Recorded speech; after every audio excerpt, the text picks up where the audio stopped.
Natural gas leaks and explosions can result in deadly and destructive crisis situations for companies and communities. In 2022, for example, the Associated Press reported that an explosion from a gas leak injured 2 workers at a U.S. Steel Corporation plant in suburban Detroit, Michigan. I'm Edward Segal, a leadership strategy senior contributor for Forbes.com and author of the best-selling and award-winning book, Crisis Ahead: 101 Ways to Prepare for and Bounce Back from Disasters, Scandals, and Other Emergencies. My guest today is Bob Ackley, a nationally known gas safety expert. He's here to discuss natural gas leaks that can cause a crisis. Well, thanks for being with us today, Bob. Hi, good to be with you today, Edward. Based on your experience, how big of a problem are natural gas leaks and why? Well, in the U.S., we have around 1.3 million miles of gas mains and 71 million gas service lines, with almost half the gas mains are classified as substandard, along with approximately 17 million substandard service lines. These substandard pipes were all installed pre-1970, are still presumably in use.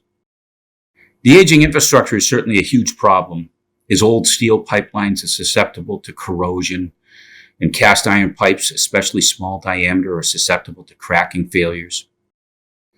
In 2021, the United States used 31 trillion cubic feet of gas. The EPA estimates that distribution pipelines leak about 0.5% of all gas used. So 152 billion cubic feet a year are acknowledged to be lost to leaks. As long as there are gas pipes in use, there will always be an inherent danger of gas release and/or explosion. Gas leak incidents are mostly caused by excavation damage, which is pipelines that are hit by a backhoe excavating equipment. But gas pipelines are also susceptible from leaks caused by corrosion of the pipes, mechanical failures of pipeline connections, pipeline material failures, and a real scary one is earth movements caused by earthquakes, washouts, and frost movement that can cause extremely hazardous conditions in literally seconds. This is what we call a natural force type of leak, and this occurred 9,485 times across the United States in 2021, with 26 times each day. In 2021, according to PHMSA, industry reported data, there were close to 200,000 potentially hazardous leaks reported across the United States. That comes out to 545 leaks per day around the country. And according to the National Fire Protection Administration, an estimated average of 4,200 home structure fires per year started with the ignition of natural gas. These fires cause an average of 40 deaths per year. So finally, in the U.S., local fire departments respond to an average of 340 natural gas or LP gas leaks per day with no ignition. So you can see here, it really is an issue across the country with everybody that has gas. Well, given how big of an issue it is and how serious and dangerous these gas leaks pose, what role does the federal government play or should play in helping to ensure the safety of these gas lines? Well, the Department of Transportation includes what I mentioned before, PHMSA, which is the Pipeline Hazardous Material Safety Administration, and that regulates all types of pipelines in the United States. PHMSA regulates all kinds of pipeline integrity programs across the country. And PHMSA regulations require periodic leakage surveys of all transmission and distribution pipelines and repair of any hazardous leaks detected. Additionally, PHMSA requires gas operators to educate the public on recognition and response to suspected gas leaks. Well, it shouldn't just be on the shoulders of the federal government, should it? What kind of job or should the gas companies and local governments around the country do to help prevent or prepare for gas leaks and the explosions that they might cause? Well, the federal and state regulations require the periodic leakage surveys. and the education of the public on recognizing and responding to the gas odors, and education of excavation professionals on dig-safe requirements to prevent third-party damage. Even with all these measures, we cannot totally prevent incidents from occurring. The gas industry, in my opinion, has way too much influence on the regulators that has allowed the gas industry to emit natural gas unabated from non-hazardous leaks that have been deemed to never be able to cause an explosion. These leaks cause odors that people get used to and deter people from calling in potential hazardous leaks. Leaks can occur at any time, and if there is an existing non-hazardous leak, people assume that the same leak is causing the odor. This happened in downtown Boston twice in a short period of time on Cambridge Street. Increased leakage surveys could help, but there is always a balance between resources and needs.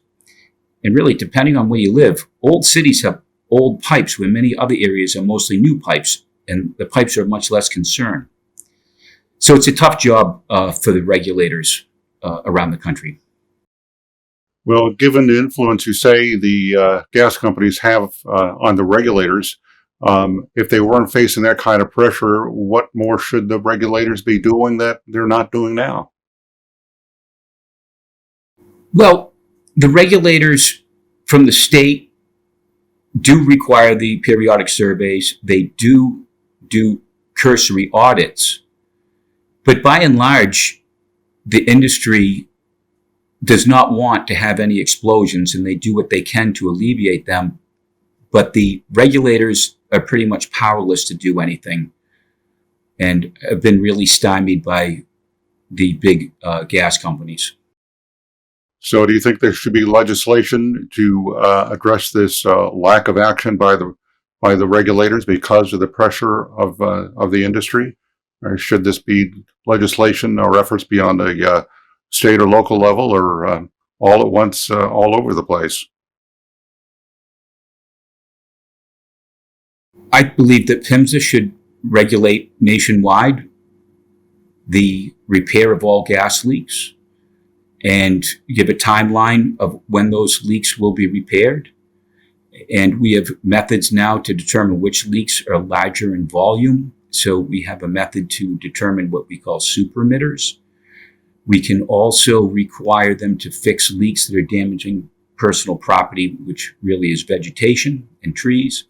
So there's a lot that the regulators can do, but they have not had the will to do it over the last several decades that I can see. Well, Bob, given the fact that there are millions of miles of gas pipelines across the country, and it sounds like millions of potential gas leaks every year, what steps are the federal government or local gas companies taking to help prevent these gas leaks from becoming a larger problem in terms of surveys or tests or other preventive measures? Well, every piece of pipe that's out there has a timeline for a periodic leakage survey. And the leakage surveys typically are done with gas detecting equipment, a flame ionization unit, or other gas detecting equipment. And the root of the pipe is gone over, and any gas detected is investigated to see if it can cause an explosion. So the mains are typically done at least every 3 years, so they do a third of the system. And the service lines are done depending on the material. If they're steel services, or I should say non-plastic, they're typically done every 3 years. And then the plastic ones are required every 5 years. So if you have a 100-year-old service coming to your house, the gas company will come typically about every 3 years and check that service line for leaks.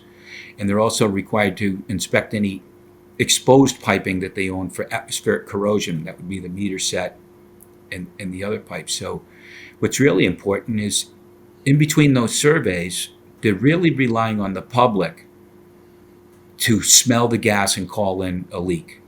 They're really just hoping that nothing happens, because the survey is done once every 3 years on a 100-year-old pipe, and that's really the only method that they're using to detect those leaks is if the customer smells it or they detect it on that every 3-year survey.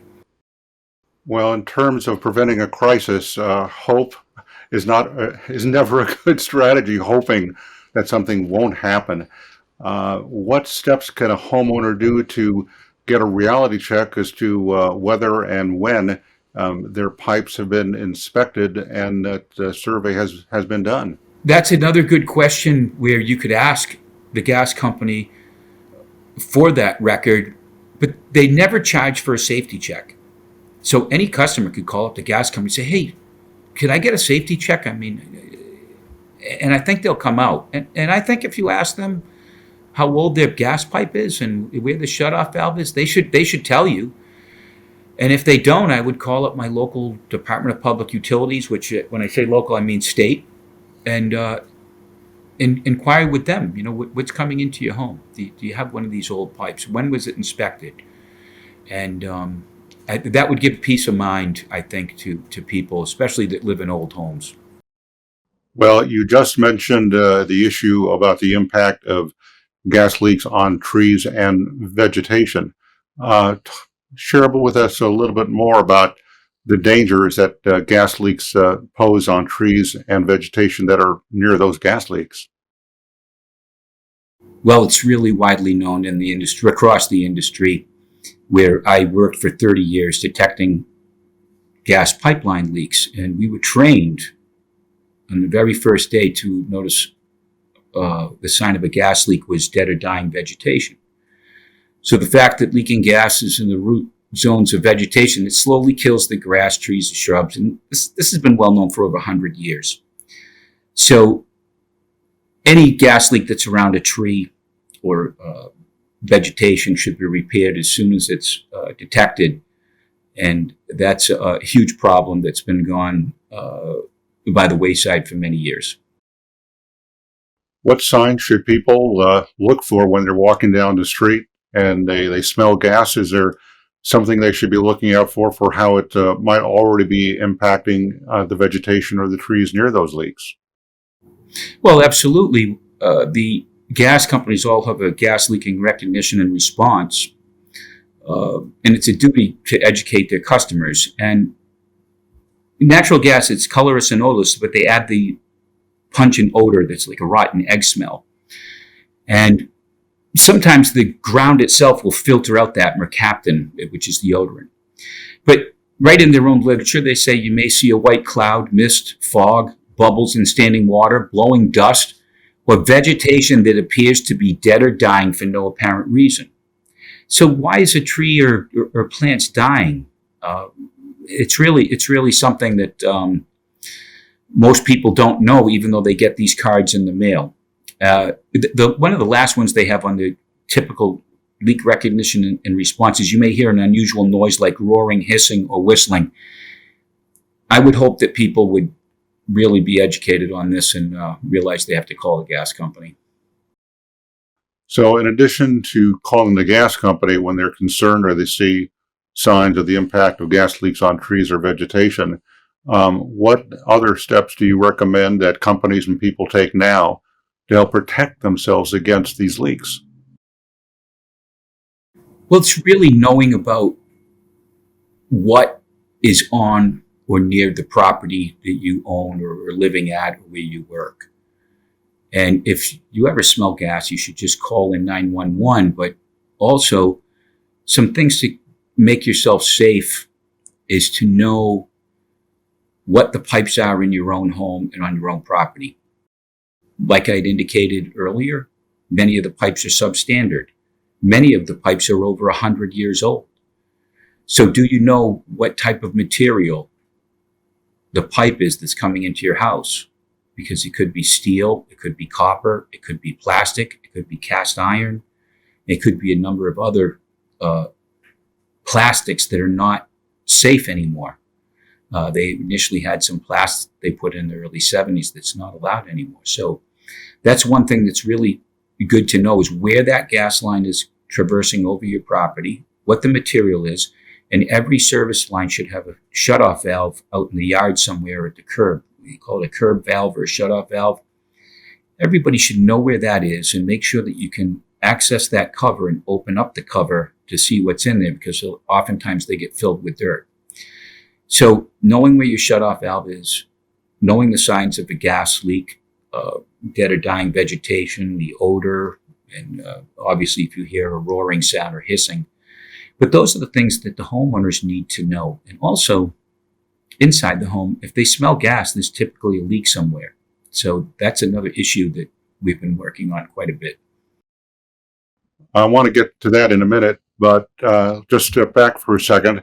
For homeowners who have no idea what to look for in terms of the gas shutoff valve, and certainly have no idea what kind of pipes are running into the house or how old those pipes are, where can they go to get that important information? That's a really great question, Edward. And I suggest that property owners contact their local gas company and just ask them what the condition is of their gas pipe, when it was installed, what the material is, what the pressure is, because there is also varying pressures that come up to houses. Some of them are very high. Most of the cities are very low. So it really is good to know what the pressure is out there as well. And the gas company has all this information at their fingertips, everyone across the country. They should know what the materials of these pipes are and convey that to the property owner. I've often said that most people, if they knew they had a 100 to 150-year-old gas pipe coming into their property, would probably pay to have it replaced rather than wait for it to start leaking or wait for the gas company to replace it due to some project. And that's what's been going on now, is oftentimes they wait till there's a reported leak at the house before they replace the line. So that's what I would do with my own home. Well, Bob, replacing pipes is one thing, but paying for them would be something else. Who would bear the cost of replacing those pipes that go into the house? The homeowner or the gas company or even local governments? It's a really great question, Edward, because it varies from location to location and basically really state to state. In Massachusetts, the gas line is owned to the outlet side of the meter by the gas company. And most of the gas service lines that are underground are owned by the gas company and are replaced by the gas company. If you had a 100-year-old gas line and you wanted it replaced because you felt it may be unsafe, I'm not sure if the gas company would just outright replace that line or charge you to replace that line. Now, in other states, I believe in Kentucky, the customer owns the gas pipe from the street. So the customer would have to pay for that service line. And I've seen in Texas where meters are all at the curb lines. So the customer owns the service line going into the house. So the customer would pay. And my estimate on the service lines is $3,000 to $5,000, depending on the length of the line. For a new gas line to be put in. That's what the gas company typically would say for the cost of a new line, $3,000 to $5,000. Wow, quite a potential expense for people to bear if they have to. Well, so far, Bob, we've been talking about gas leaks outside of the homes, but gas leaks inside houses and buildings are also an important issue. Is that right? Yes, and I've always believe that this may be the most important issue regarding gas leaks. It could be because of the human health aspect. We did a study of the contents in gas, and as a gas employee, gas company worker, we were always told that gas was non-toxic and non-corrosive to the humans. It was just you would suffocate if you breathed it in for lack of oxygen. But today we know that there's benzene, toluene, and xylene present in the gas, with over 100 other VOCs. Recently, we've heard about the NOx problem. It's NO2, which is when gas is burned, which is also a problem, for human health. So our research has shown that the gas is harmful to human health. And now we're looking at concentration levels where we've noticed that every home serviced with gas has a slightly elevated methane level. due to leaks, incomplete burning, and some houses, we believe, are extreme outliers with 10 to 20 to 30 times what you would normally see for a level of gas inside a home. And these go undetected by the standard instruments that measure methane inside the house, unless you're right on top of the leak. And these are very, very small leaks. But we're concerned about what they would do to human health. Well, it sounds like natural gas leaks on one level is a crisis waiting to happen.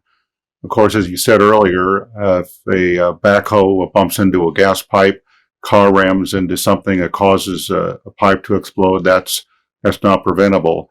But the garden variety, the basic gas leaks of leaks in the house, leaks on the street, those seem to be almost preventable crises if people act quickly to report the gas leaks and if companies act quickly to repair them.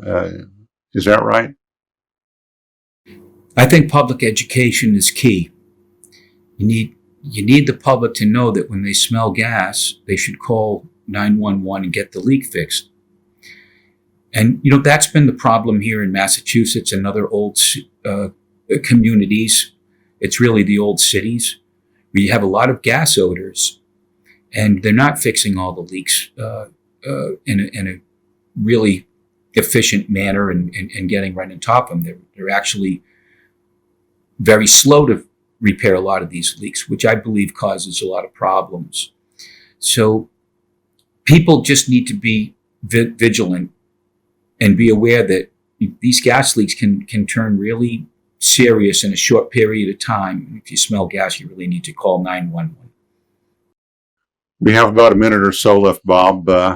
We'll be sure to include information about your website and how people can contact you directly. We'll include that in the show notes. But before we end today, is there anything else you'd like to share with us? Well, realize the potential danger around your home. After investigating multiple explosions around the country and seeing what kind of damage can be done and seeing things, what I've said before is, where are the gas lines in your home? Where are the shut-off valves? How old are these gas lines?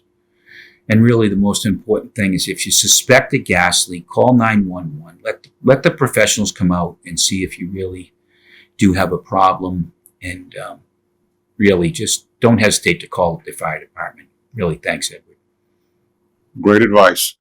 My guest today has been Bob Ackley, a natural gas leak safety expert. Thanks again for joining us today, Bob. Oh, my pleasure. My pleasure. Thanks.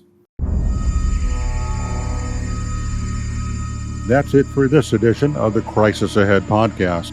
My guest was Bob Ackley, a nationally known gas safety expert. Be sure to come back next week for more advice and insights on preparing for, managing, and recovering from a crisis. Or subscribe to Crisis Ahead wherever you get podcasts. Remember, it's not a matter of if a crisis will hit your organization or company, it's when. And the sooner you're prepared for it, the better. Produced by Heartcast Media.